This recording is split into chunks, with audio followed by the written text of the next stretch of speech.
Bismillahirrahmanirrahim. Assalamualaikum warahmatullahi wabarakatuh. Alhamdulillahirabbil alamin. Ghafiriz dzambi wa qabilit tawb, syadidil iqabi dzat-tawli la ilaha illa huwa ilaihil masir. Asyhadu an la ilaha illallah wahdahu la syarika lah wa asyhadu anna Muhammadan abduhu wa rasuluh. Allahumma salli wa sallim ala nabiyyika Muhammad wa ala alihi wa sahbihi wa man da'a bi da'watihi wa sara ala nahji ila yaumiddin. Amma ba'du, fa yaqulu subhanahu wa ta'ala fi muhkamit tanzilih, ya ayyuhalladzina amanu taqullaha wa qulu qawlan sadida yuslih lakum a'malakum wa yaghfir lakum dzunubakum wa may yuti'illah wa rasulahu faqad faza fawzan 'azima. Para jamaah sekalian, bapak-bapak, ibu-ibu rahimakumullah, alhamdulillah kita bersyukur kepada Allah Taala yang telah kembali berkenan untuk menghimpun kita di rumah Allah yang kita cintai ini dalam upaya kita untuk beribadah. Tentunya kita berharap kepada Allah, mudah-mudahan Allah berkenan untuk meridhoi dan mudah-mudahan berkenan untuk mencatat semua upaya kita di rumah Allah ini sebagai bagian dari ibadah kita yang mudah-mudahan nantinya bisa menambah beratnya timbangan kebaikan kita, insyaallah. Allahumma amin. Bapak-bapak sekalian, sebagaimana telah kita yakini bersama sebagai orang mukmin bahwa kita akan hidup dua kali. Hidup yang sekarang kita jalani, dunia yang sifatnya kita tahu sementara, yang kita tidak tahu kapan akan berakhir, bisa tiba-tiba.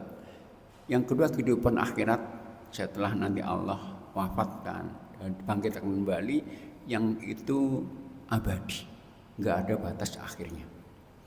Nah, dua kehidupan ini punya tabiat yang berbeda dalam hubungan kita dengan Allah. Allah menjelaskan tentang perbedaan tabiat kehidupan yang dua ini dalam firman-Nya surat yang ke-9 ayat 105 atau 105. Allah katakan wa qul amalu fasyarallahu amalakum wa rasuluhu wal mu'minun wa saturadduna ila alimil ghaibi wasyahadati fayunabbiukum bima kuntum ta'malun. Kata Allah, katakan mau kepada umatmu, malu, beramallah kalian di dunia ini, maka Allah akan mengetahui, Allah akan mantau, akan awasi, dan juga nantinya orang mukmin dan Rasul juga akan mengetahui. Wasaturduna, dan kemudian Allah wafatkan nanti dan akan dikembalikan kalian kepada Allah, Zat yang mengetahui alam gaib dan nyata. Fayunabbiukum bima kuntum, dan di akhirat nanti akan diberitakan kalian tentang semua yang kalian kerjakan di dunia ini. Jadi ayatnya menjelaskan di dunia ini tugas kita karena perintah ini beramal. Di akhirat tidak ada lagi perintah beramal. Di akhirat adalah waktu kita menerima hasil amal dunia ini. Maka di akhirat pilihannya hanya dua, kalau nggak baik ya buruk, neraka ya surga, dan itu abadi. Maka saya ulang, ada satu nasihat baik dari seorang imam madhab, Imam Ahmad rahimahullah, beliau mengatakan ad-dunya daru amalin wal akhiratu daru jazain faman lam ya'mal huna nadimahuna. Dunia inilah waktu kita untuk beramal, berbekal. Di akhirat waktu kita untuk menerima hasil amal itu, ambil bekal itu. Maka yang belum beramal di dunia maka pasti akan menyesal di akhir, dan itu abadi. Nah, amal-amal dunia yang akan menjadi satu-satunya bekal untuk kita bisa hidup abadi baik di akhirat itu, ya kita kenal, Allah sebut dan namanya ibadah. Maka Allah katakan wa ma khalaqtul jinna wal insa illa liya'budun, surat 5:6. Aku tidak ciptakan jin dan manusia kecuali satu, agar di hidup ini ibadah saja. Nah, untuk kepentingan ibadah inilah kemudian Allah utus Rasul untuk menjelaskan bagaimana cara ibadah itu. Bukan diserahkan pada kita. Maka ibadah itu standarnya ya standar ikuti Rasul. Para ulama menjelaskan dari penjelasan Nabi SAW berbagai hadis bahwa untuk ibadah kita itu untuk agar dia menjamin dia bisa menjadi bekal akhirat nanti ada 3. Pertama, standar kebenaran. Pastikan ibadah itu benar. Nah, suatu ibadah itu benar, syaratnya 2. Pertama, pastikan sesuai aturan, nggak sesuai kemauan kita. Kalau dalam ibadah fikih kan ada rukunnya, ada syaratnya, ada wajibnya, bukan sekehendak kita. Karena mengatakan sebaik apapun ibadah kita, menurut kita, tapi saya nggak cuma aturan, tertolak dia. Nah, untuk menjamin itu hanya dengan cara belajar saja. Maka belajar menjadi kewajiban karena untuk menjamin apa yang ada aturan. Yang kedua, agar ibadah benar syaratnya niatnya harus benar. Ibadah itu 2 saja ya. Kalau nggak perintah, larangan. Maka saat kita melakukan ibadah perintah, niatkan untuk memenuhi perintah Allah. Itu ikhlas. Saat kita meninggal larangan, niatkan. Bukan nggak suka, tapi untuk meninggalkan larangan Allah. Itu ibadah. Nah, ketika 2 ini terpenuhi, maka ibadah kita sudah benar secara aturan syariat. Tapi yang benar ini belum tentu sempurna. Untuk kesempurnaan ibadah itu Nabi menjelaskan harus dengan ihsan namanya. Hadisnya Muslim yang mengatakan innallaha katabal ihsana ala kulli syai'. Sehingga Allah mewajibkan saat ibadah harus ihsan, yang terbaik saja, bukan sekenanya, seoptimal mungkin. Ya, pikiran terbaik, waktu terbaik, harta terbaik. Enggak boleh ibadah sekenanya. Kenapa? Karena tabiat ibadah itu berat tabiatnya.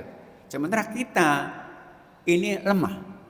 Nah, karena kelemahan kita, maka seoptimal apapun belum tentu sempurna. Apalagi sekenanya. Maka nggak boleh ibadah sekenanya. Asal gugur wajiban harus optimal. Itu yang kedua. Nah, yang benar, yang sempurna ini belum tentu diterima. Untuk terima ibadah kaitannya dengan hati. Maka Nabi mengatakan inna fil jasadi mudghatan. Di anggota badan ada satu yang akan menentukan. Satu organ menentukan.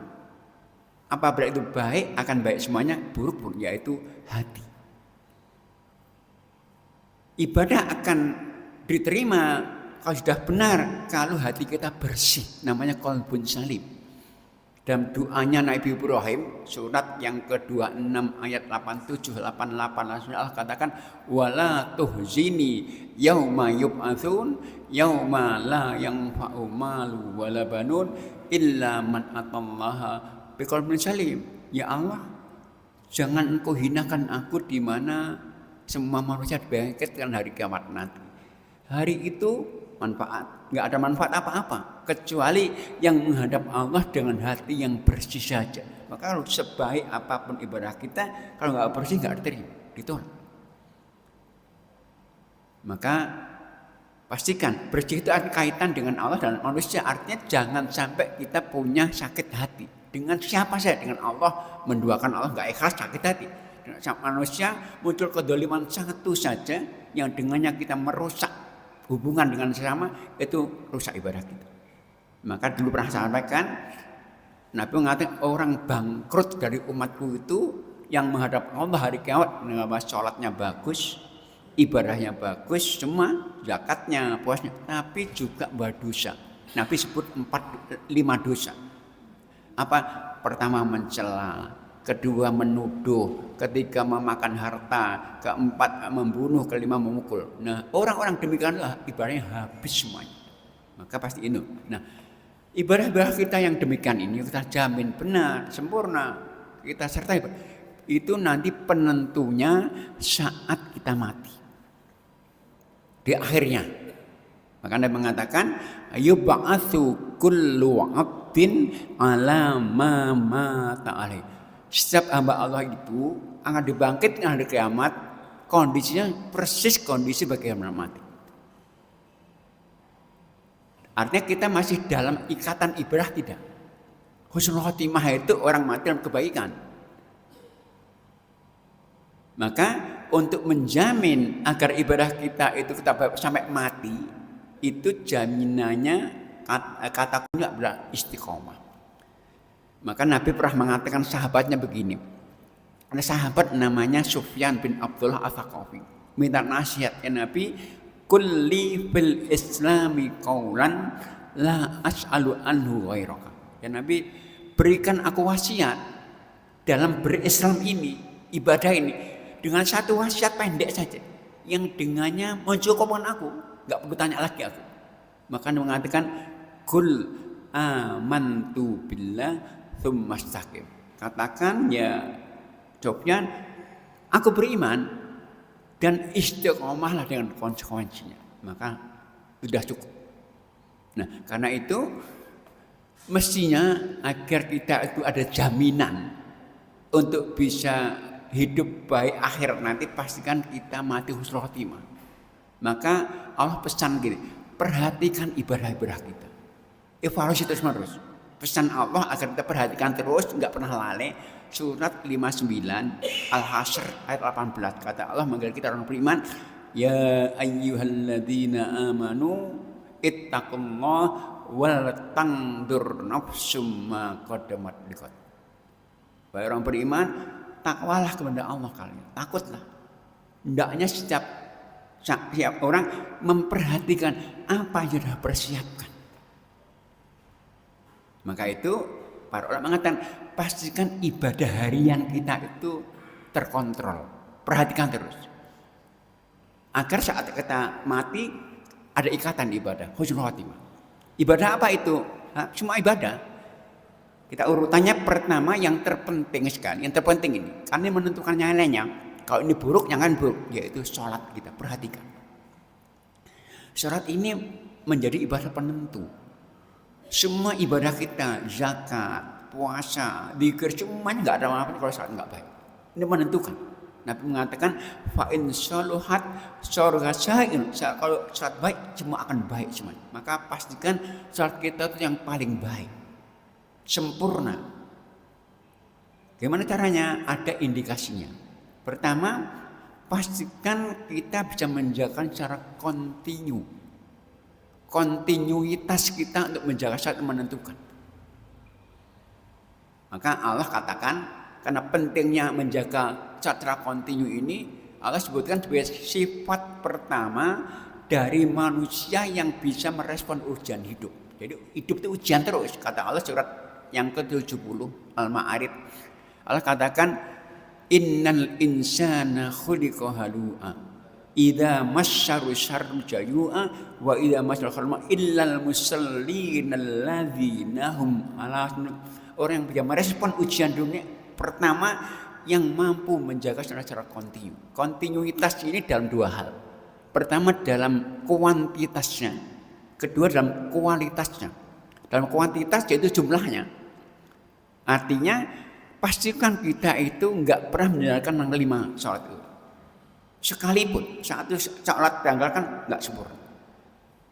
Dengan berkualitas, dengan benar syaratnya, rukunya, dengan terbaik, berikan waktu terbaik, pikiran terbaik, dan pastikan kita Nah, ini 5 ini yang jahat 5 itu sebetulnya secara prakteknya nanti nggak cukup. Kenapa? Karena tadi kita itu lemah, kita seoptimal pun nggak akan sempurna. Kita nggak mungkin kok sholat secara khusyuk, nggak mungkin. Mesti ada kurangannya, itu pasti. Nah, untuk menyempurnakan ini, yaitu itu hanya dengan sholat sunnah saja. Jadi Allah tahu sholat itu berat, nggak akan sempurna kita cuma. Nah, untuk itu Allah berikan aturan lain, sholat sunnah untuk menyempurnakan kekurangan kita. Jadi di akhir nanti, ketika sholat kita dihisab oleh Allah melalui malaikat-malaikatnya, Allah mengatakan kepada malaikat, apakah sholat hambaku ini sempurna? Kalau nggak sempurna, Allah tanya, hal li abdi minta tahu, apakah hambaku yang sholat yang nggak sempurna itu juga melakukan sholat sunnah? Kalau ada sholat sunnahnya, Allah katakan, atimmu li abdi faridatahu min. Sempurnakanlah kekurangan sholat hamba yang fardu dengan sholat sunnah. Nah, ini kebutuhan kita sholat sunnah, khususnya yang rawatib, qobliyah, ba'diyah. Dan tentunya ada sholat malam, sholat duha, dan lainnya. Nah, karena pentingnya sholat rawatib itu, karena ini menambah kekurangan yang fardu yang pasti kurang itu, Nabi itu membolehkan kita untuk mengqadha'nya bila kita terhalang melaksanakan. Karena pentingnya. Jadi ada banyak kasus contoh Nabi dan sekaligus ketetapan Nabi. Contoh Nabi begini, Nabi itu suatu saat terlambat untuk salat qobliyah zuhur. Kenapa? Karena urusan penting. Jadi Nabi itu diundang sahabatnya untuk mendamaikan sebuah keluarga sedang bertikai. Nah, setelah Nabi datang, rupanya Nabi mengetahui urusannya pelit. Artinya lama ini waktunya. Nah, akhirnya karena Nabi tahu lama, maka Nabi mengutus Abu Hurairah untuk ke Madinah. Sampaikan Abu Bakar untuk menggantikan mengimam salat zuhur. Jadi imam salat zuhur. Nah, Nabi menyelesaikan urusan ini. Nah, selesai Nabi langsung ke Madinah. Ternyata di Madinah Abu Bakar sudah mengatur shaf. Artinya Nabi belum sempat sholat qobliyah zuhur. Langsung karena sudah waktunya diiqamahkan, maka Nabi langsung bergabung untuk sholat zuhur berjamaah bersama Abu Bakar. Nah, setelah sholat zuhur berjamaah, Nabi biasanya zikir. Setelah itu sholat ba'diyah zuhur. Setelah itu mengqadha yang qobliyah zuhur tadi. Jadi sholat 4 rakaat tambah 4 rakaat lagi untuk mengqadha itu. Karena pentingnya. Kasus lagi, Nabi pernah sholat zuhur berjamaah di Madinah, itu habis perang. Lalu berjamaah datang, selesai datang harta rampasan perang, ghanimah namanya. Nabi langsung bagikan kepada yang para mujahidin, orang miskin. Karena banyaknya belum selesai bagikan harta itu, sholat asar tiba. Nabi belum sempat sholat ba'da zuhur. Gak mungkin, karena asar tiba gak mungkin kok ba'diyah zuhur. Maka Nabi langsung sholat asar berjamaah. Setelah itu Nabi zikir, pulang ke rumah istrinya Ummu Salamah. Nabi sholat lagi 2 rakaat. Ditanya oleh Ummu Salamah, Azida besar, apakah ada tambahan sholat ya Nabi? Tidak. Ini sholat ba'da zuhur yang tadi gak kesempat untuk aku qadha sekarang. Karena pentingnya. Itu kasus yang Nabi laksanakan. Ada kasus Nabi melihat sahabat dan menetapkan. Ada namanya Qais bin Amr. Itu datang ke masjid setelah subuh beli ini, tapi terlambat sudah iqamah, nggak sempat qobliyah. Maka bergabung saat subuh selesai salam, beliau sholat 2 rakaat lagi. Nabi perhatikan saja, nggak diingkari. Setelah selesai hanya mahatan rakaatan, ya Qais 2 rakaat apa itu? Kata Qais, ya Nabi ini sholat qobliyah yang biasa aku kerjakan. Tadi aku datang nggak sempat aku qadha sekarang, dibolehkan. Maka ini hal pentingnya, kalau kita terlambat pun boleh diqadha. Contohnya begini. Jadi misalnya kalau kita ke sholat bangun subuh agak kesiangan, sudah menjelang terbit matahari. Kalau kita sholat qobliyah nggak nutut, kita boleh sholat subuh dulu, selamatkan di waktunya. Setelah itu kita sholat ba'diyahnya. Qobliyahnya setelah itu boleh meskipun waktu terlarang. Bahkan Nabi pernah begini, jawab peperangan. Nabi perang karena capeknya sahabat dan Nabi itu tidur jalan. Terbangunnya karena terik matahari. Udah siang berarti. Nah, langsung bangun. Bilal pun adzan. Setelah adzan Nabi mengatakan kita sholat qobliyah dulu. Maka kalau kita itu kerinan jam 7 bangun, jangan langsung subuh, qobliyah dulu baru, karena pentingnya ini. Agar ini menjamin kita dalam kaitan ibadah, itu sholat. Maka jangan abaikan sholat wajib dan sunnah. Namun juga pastikan sholat kita itu dengan terbaik. Khususnya khusyuk, konsentrasi penuh, jangan berikan pikiran sisa sholat. Kenapa? Sholat itu intinya doa. Fatihah doa, rukuk doa. Nah, doa kita nggak akan terkabul kalau yang kita ucapkan beda dengan kita pikirkan. Maka khusyuk itu menjadi ketentuan yang menentukan, bukan keabsahan, diterimanya ibadah sholat kita. Maka kalau kita khusyuk, langsung direspon Allah. Hadisnya Muslim Qudsi, Allah mengatakan begini, qasamtus shalah baini wa baina abdi qismaini. Aku bagi sholat ini dua bagian. Satu hakku, kata Allah, dan satu hak hambaku yang sholat. Kata Allah, ya qala abdi alhamdulillah. Kalau hambaku dalam sholat membaca alhamdulillah, maka Allah merespon. Apa? Hamadani abdi, hambaku sedang memuji aku. Dan itu hak Allah. Kita kena macam Ar-Rahman Rahim Al-Qayyumiddin, Allah merespon juga asna aliyah, hambaku sedang menyanjungku dan hakku disanjung.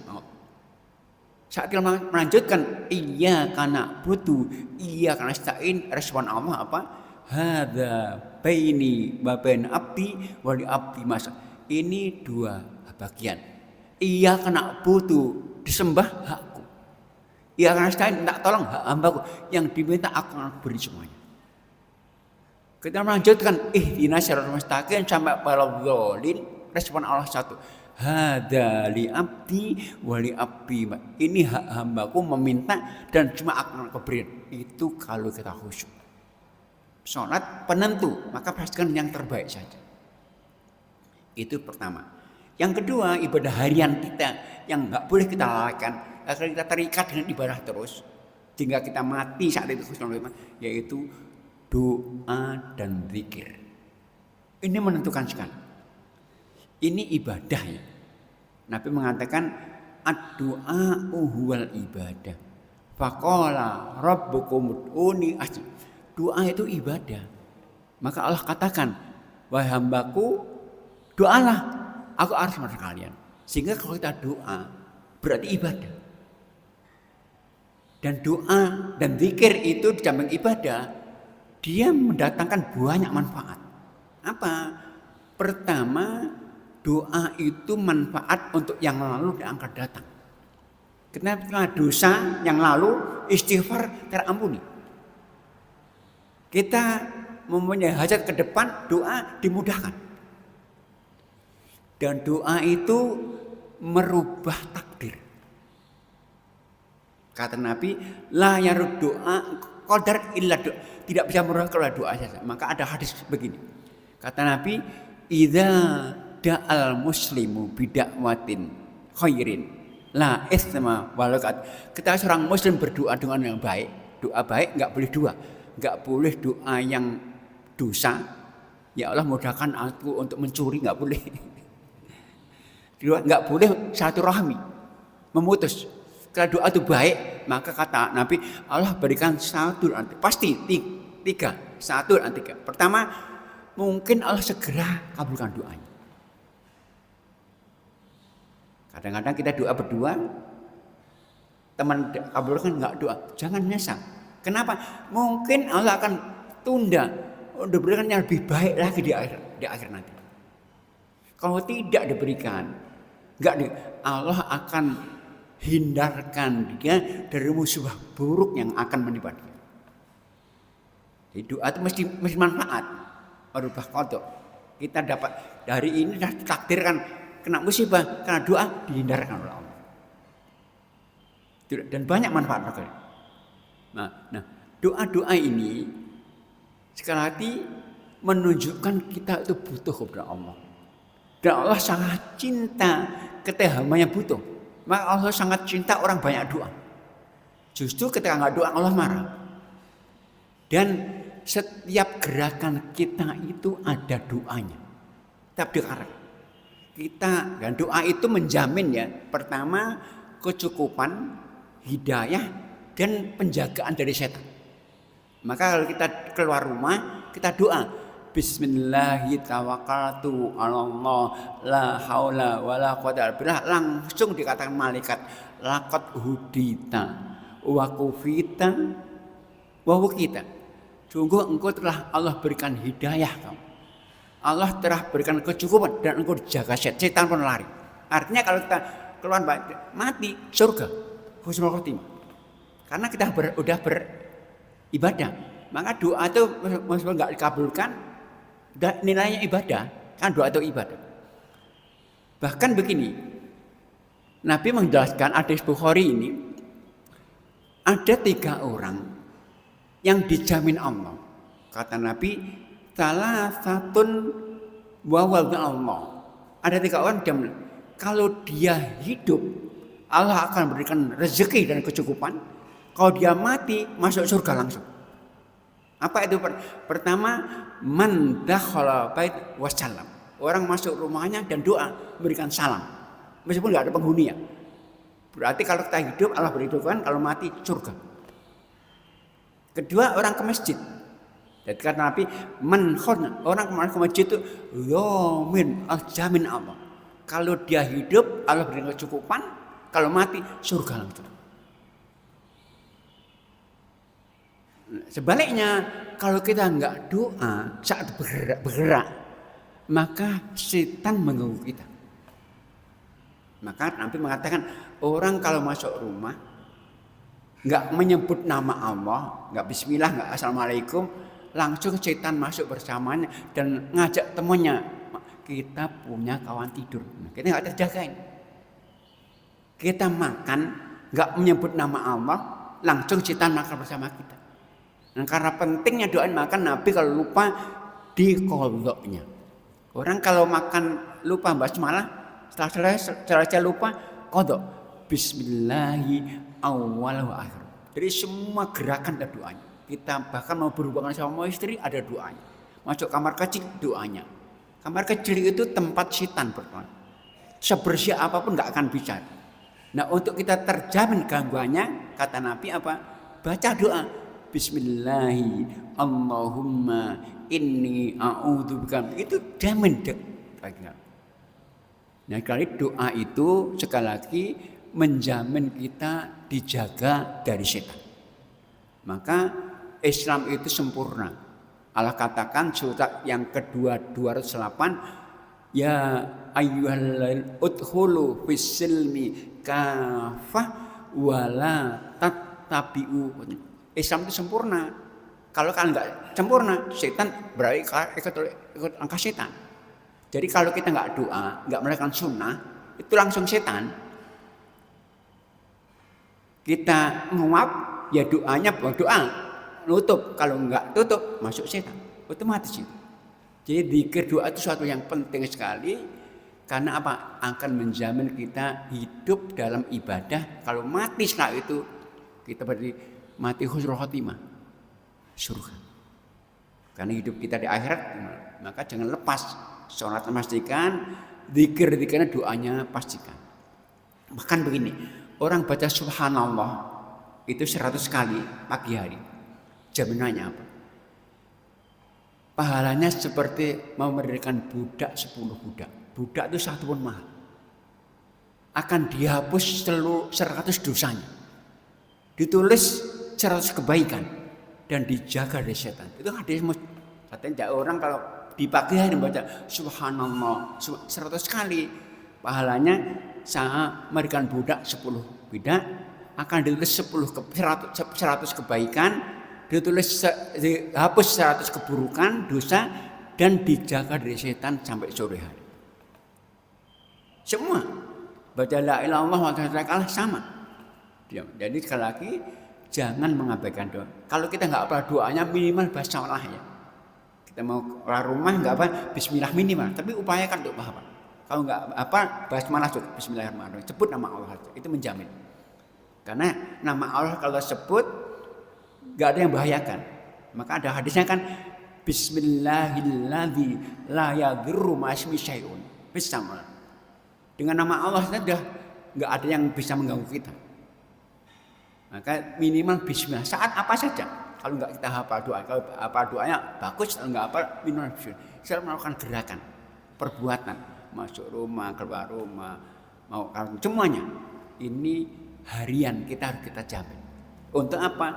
untuk menjamin kita mati dalam perjalanan itu dan kita husnul khotimah. Itu sekali lagi ibadah yang kedua harian kita, setelah sholat, zikir. Yang ketiga, satu hal yang tentunya kita boleh abaikan, yaitu dulu kita bahas tentang infak dan sedekah.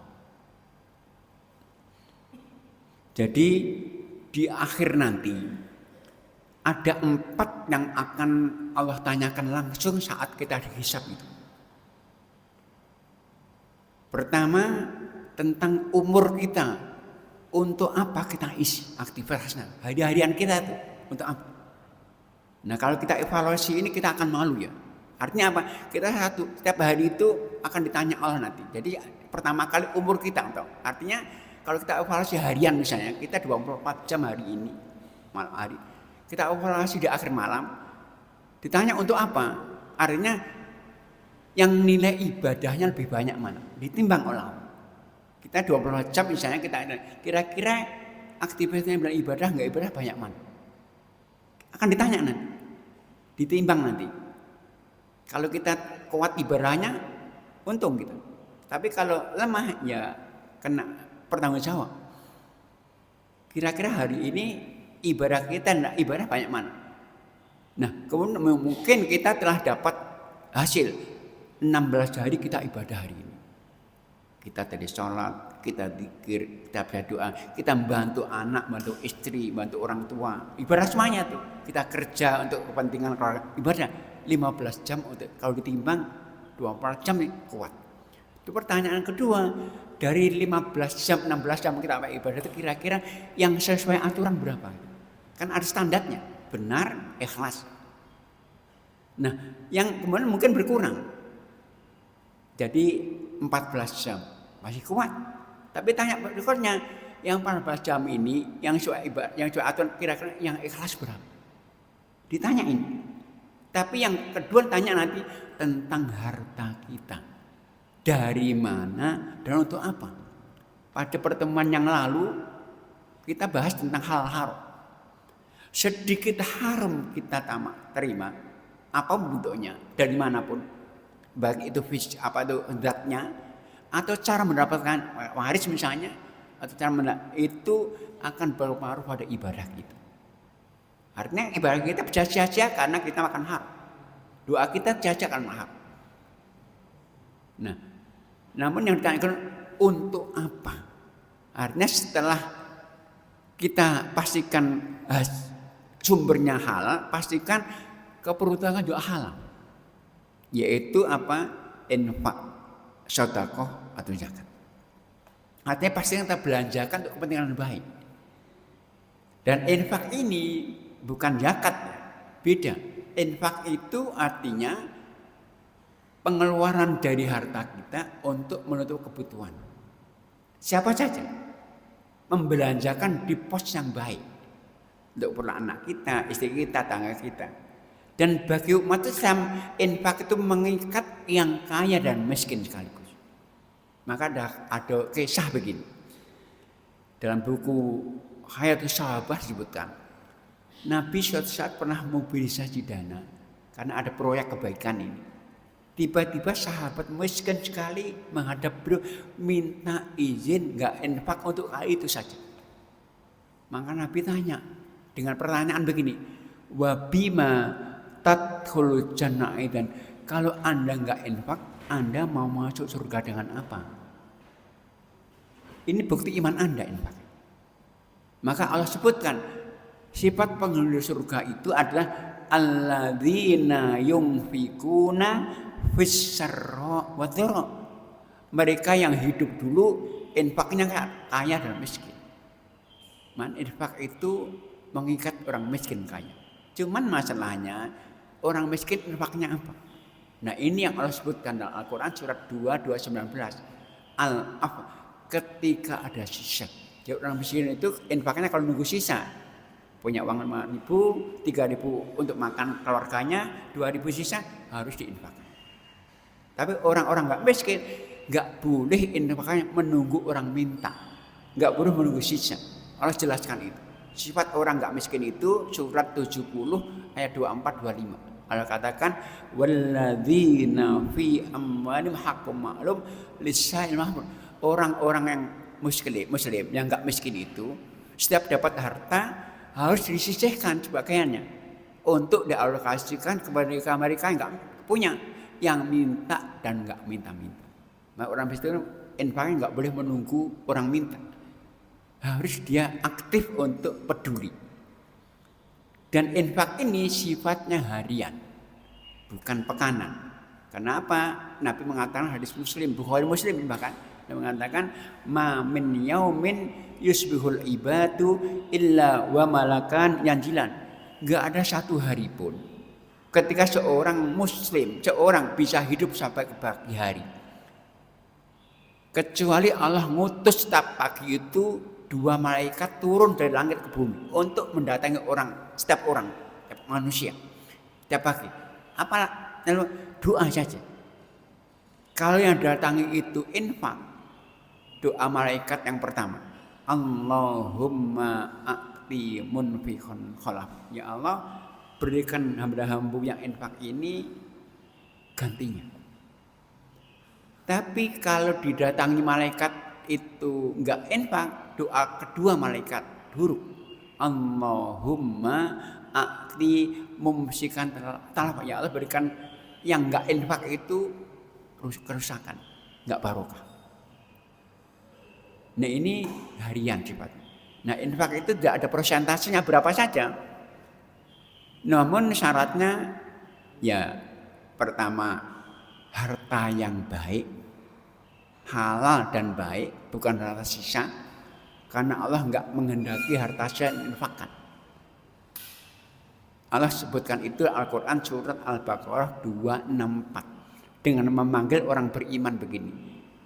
Ya ayyuhalladzina amanu anfiqu min thayyibati ma kasabtum wa mimma akhrajna lakum minal ardi wa la tayammamul khabitha minhu tunfiquna wa lastum bi'akhidhihi illa antum mudfi. Wahai orang-orang beriman, infaklah kalian dari harta yang baik-baik saja. Dan pesan Allah, jangan pernah memilih yang buruk untuk diinfakkan. Sementara kalian jadi malas mengambilnya kecuali dengan membaca yang mata. Maka pastikan infak itu kita karena perintah Allah untuk Allah. Maka yang terbaik ya, jangan yang tidak cukup. Bahkan dikatakan Allah katakan kebajikan dari infak itu baru Allah berikan kalau infak kita berikan yang kita cintai saja.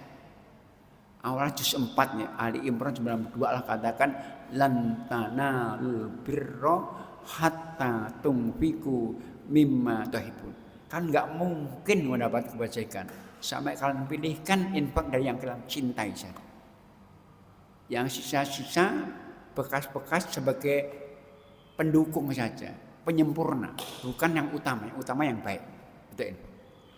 Dan ini sekali lagi akan menentukan, dan ini nanti ada tanya Allah. Maka kita sudah punya niat, dan niat itu tiap hari, maka niat kita menentukan pahala ya. Karena Allah mengatakan, Nabi mengatakan, innamal ambinat wa innamal lukunma. Orang itu terlalu niatnya amalnya, tapi dan setiap niat apa? Maka udah niat ya, belum infak langsung pahala. Kalau mati dah niat itu maka kita mati husnul khotimah. Maka pastikan kita itu masuk jaminan. Maka jangan mati dalam kita tidak terikat ibadah. Kemudian sedekah. Sedekah itu beda infak ya. Kalau infak itu bentuknya harta. Sedekah itu bentuknya beda dua, harta atau enggak non harta. Dan itu enggak mengikat juga. Ada muslim yang mengatakan yusbihu ala kulli sulama ansal. Setiap pagi itu atas kalian ada kewajiban sedekah sebagai ungkapan syukurnya atas nikmat sendi. Dan Allah mengatakan, Nabi mengatakan setiap kita yang normal Allah berikan 360 sendi, ruas-ruasnya. Artinya setiap pagi kita wajib untuk sedekah 360. Tapi Nabi mengatakan at-takbiru sedekah, wat tahlilu sedekah, wat tasbih sedekah, wa amrun bil ma'ruf sedekah, wa nahyun 'anil munkar sedekah, wa imatat wa yujzi'u dzalika rakaatan minadzuha. Namun kata Nabi, baca Allahu Akbar sedekah. Berarti bisa non materi. Membaca subhanallah sedekah. Membaca la ilaha illallah sedekah. Amar ma'ruf sedekah, nahil mungkar dan membuang duri agar mengganggu orang sedekah. Tapi Nabi mengatakan dan sedekah yang banyak itu 360 bisa diwakili dengan sholat duha 2 rakaat saja. Akhirnya mengatakan jangan pernah meninggalkan sholat duha sampai mati meskipun 2 rakaat. Karena apa? Bisa menggantikan kewajiban sedekah yang mungkin kita lupa, mungkin nggak sempurna. 2 rakaat saja. Ya. Nah, untuk apa? Untuk menjamin kita terikat dengan ibadah agar saat kita mati sewaktu-waktu kita dalam ikatan ibadah sehingga kita husnul khotimah.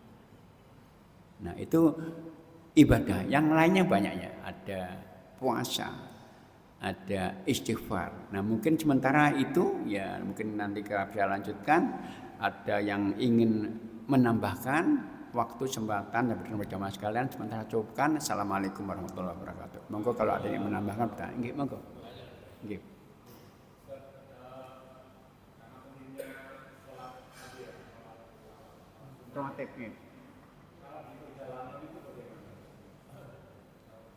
Lalu safar Pak ya. Jadi memang untuk safar itu kita punya keringanan. Jadi kita safar Bapak, kita baca doa. Ya baca doa tadi bismillah tawakkaltu tambah itu kita sudah dalam ibadah. Maka jaminnya orang safar itu kalau baca doa Allah berikan petunjuk, enggak akan sesat. Allah beri kecukupan dan Allah jaga dari setan. Itu. Nah, untuk sholatnya diberi keringanan. Keringanan apa? Pertama boleh qashar boleh jamak. Untuk rawatibnya diberi pilihan. Boleh tidak, boleh. Cuman Nabi yang nggak pernah ditinggalkan saat safar itu untuk sholat rawatibnya hanya 1. Qabla subuh. Yang lainnya kadang-kadang. Tapi boleh nggak boleh. Imam Syafi'i membolehkan. Cuman yang qobliyah nggak ba'diyah. Kalau ba'diyah repot Bapak. Bapak misalnya ke Malang, duhur, sholat langsung jamak duhur asar. Ba'diyahnya ba'diyah apa? Bingung kan? Kalau boleh. Imam Syafi'i boleh. Jadi yang qobliyah saja. Maka gugur kan. Maka qobliyah sudah cukup. Nah itu sekali lagi. Kalau Nabi sholat qobliyah subuhnya nggak pernah tinggalkan. Itu Nabi. Nih, Bapak itu mungkin ada yang menambahkan mungkin? Monggo.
Baik, yang pertama memang Nabi itu setelah sholat ya fardu nggak boleh langsung sholat ba'diyah.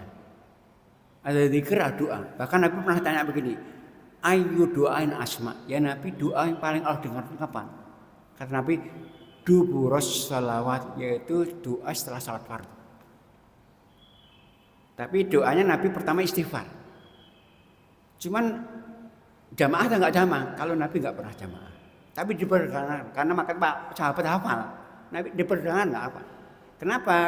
Kalau berjamaah dikhawatirkan mengganggu yang terlambat.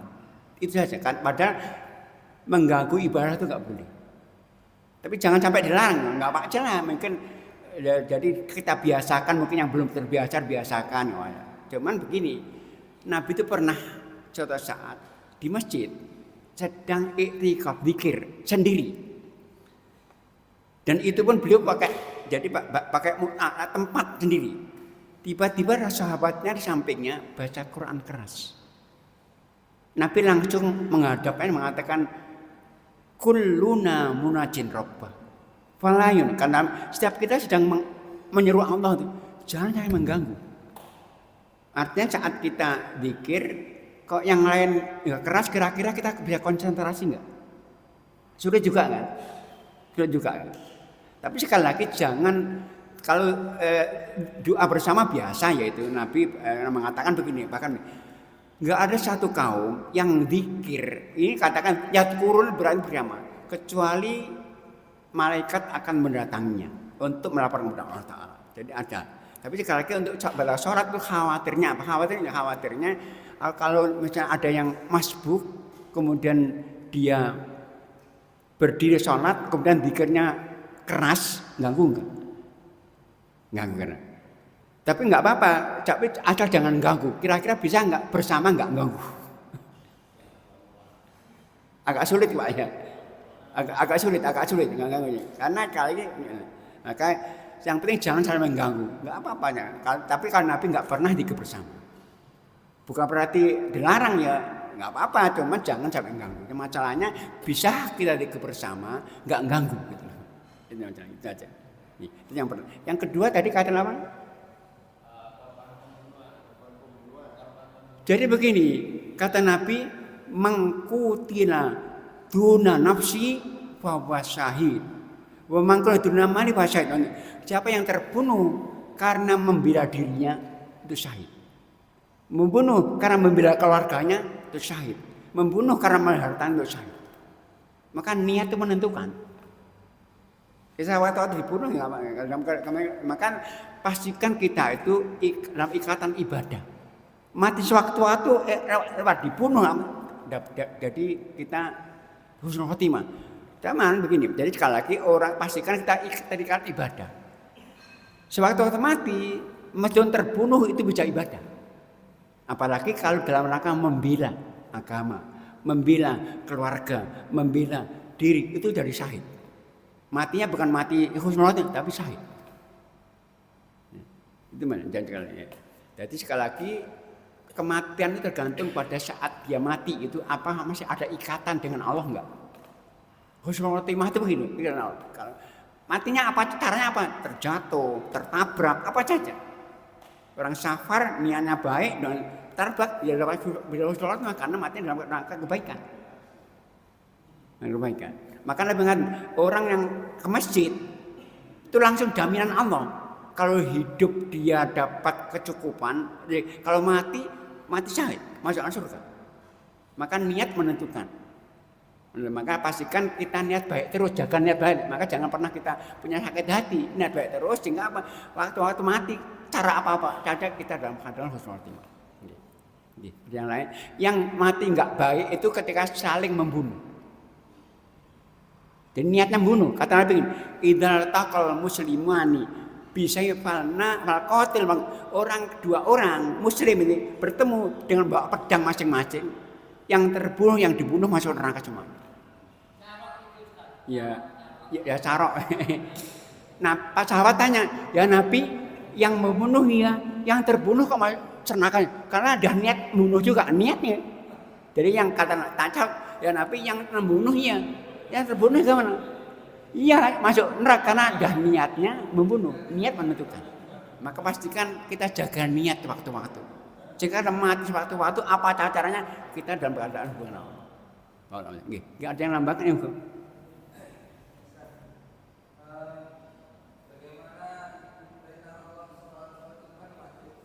Gimana?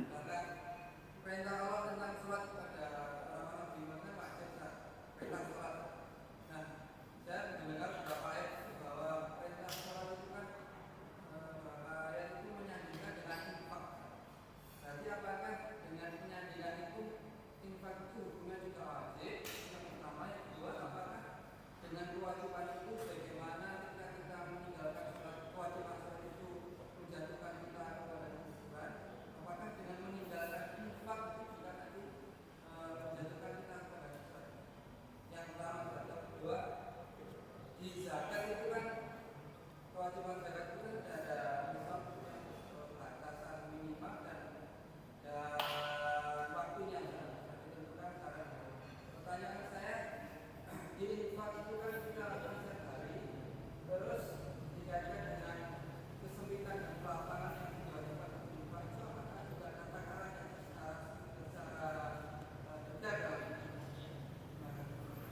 Jadi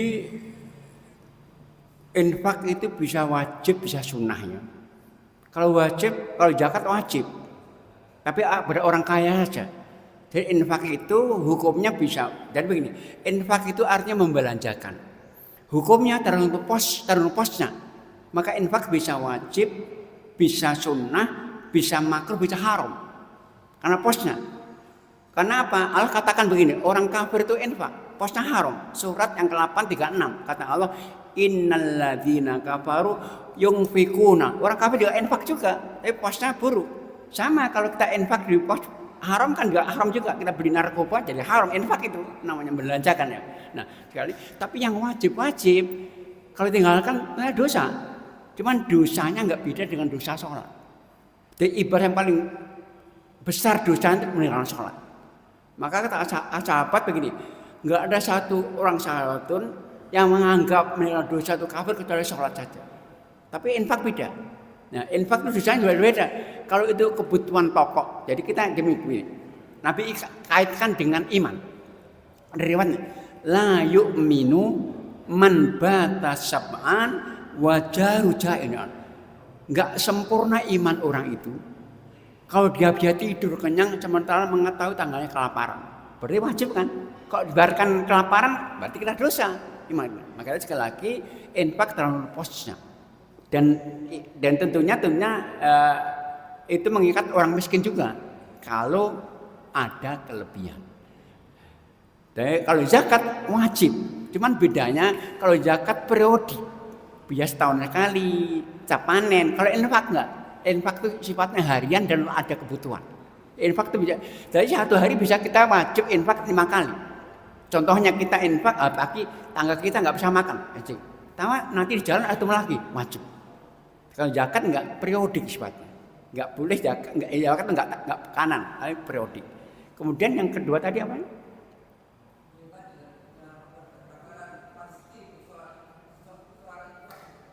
Kanan. Benar. Jadi infak itu sekali lagi tidak ada prosentasenya. Artinya apa? Semakin besar semakin baik. Jadi kalau infak 500 rupiah infak kok itu. Kalau zakat kan enggak ada 2,5%. Kalau infak enggak. Infak itu tergantung keikhlasan dan tidak ada prosentasenya.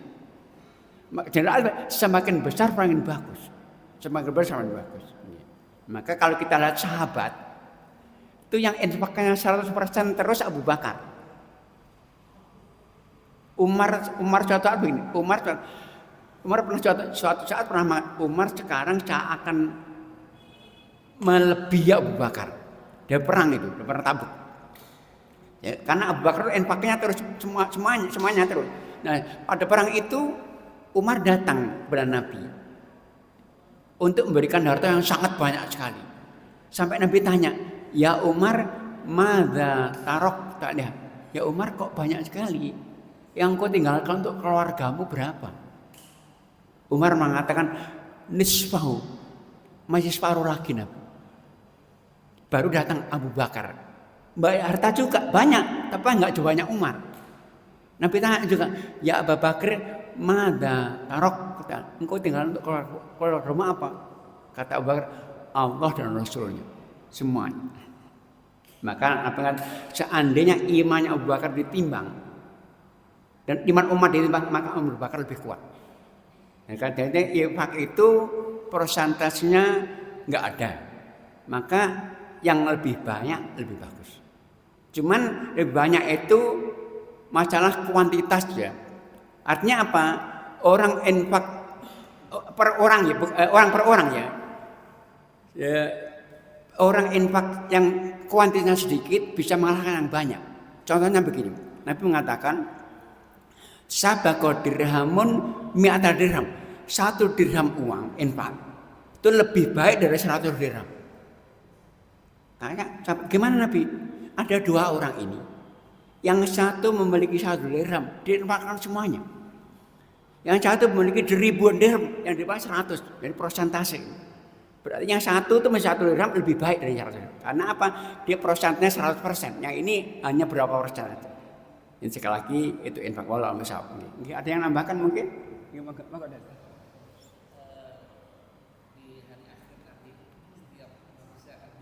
Ya.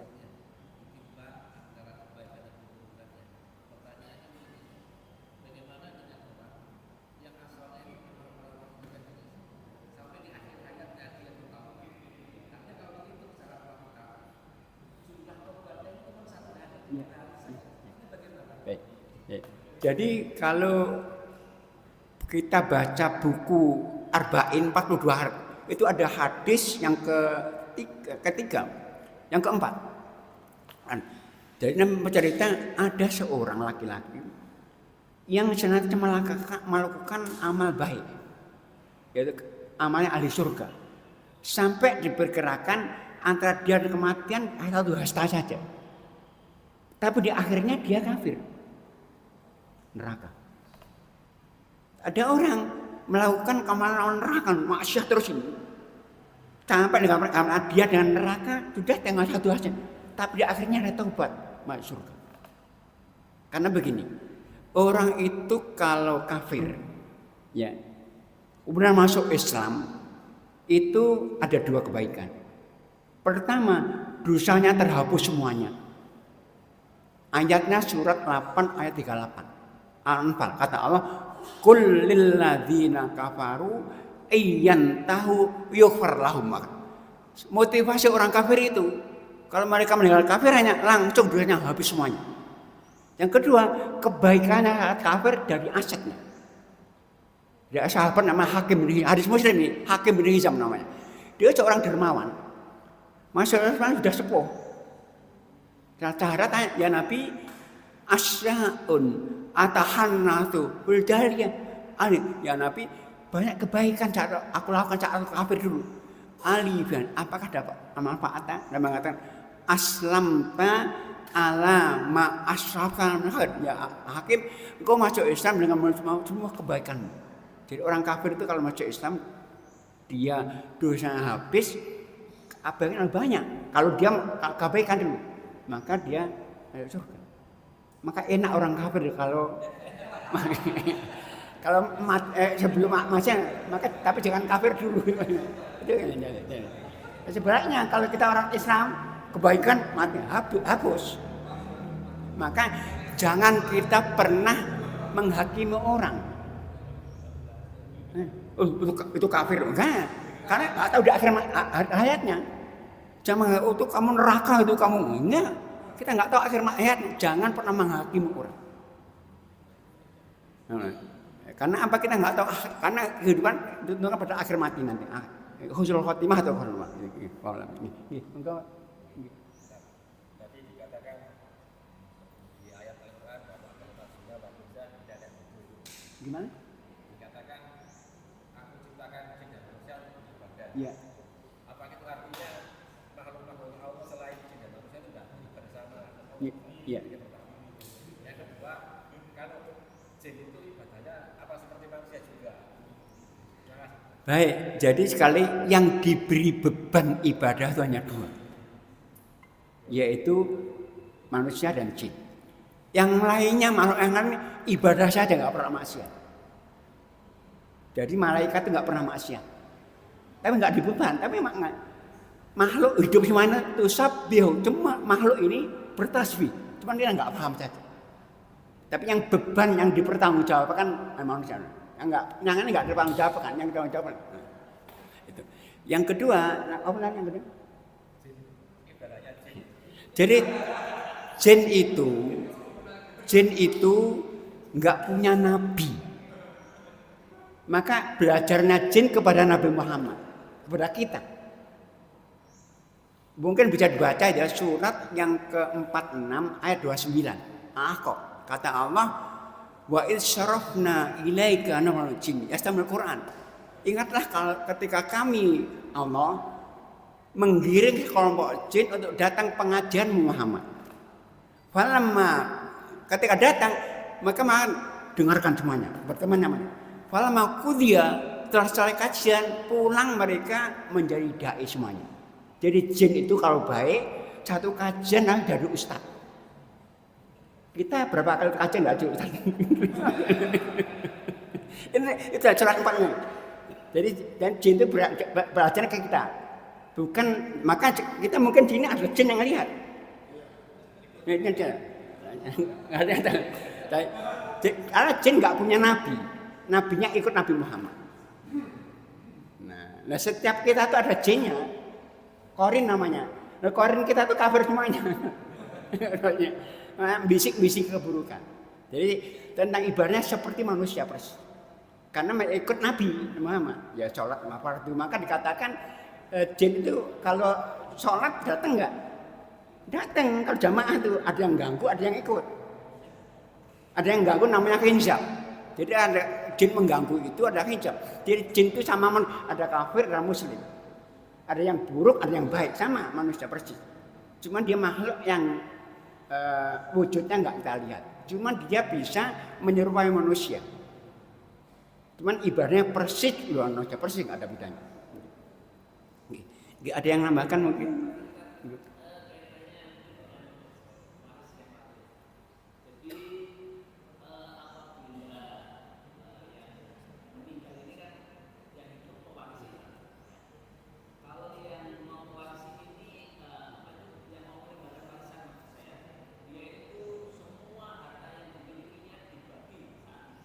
Hidup.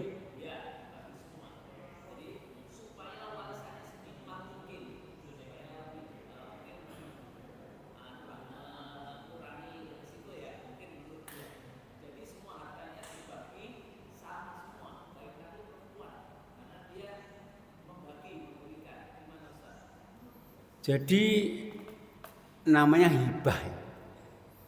Jadi dalam warisan itu ada hibah.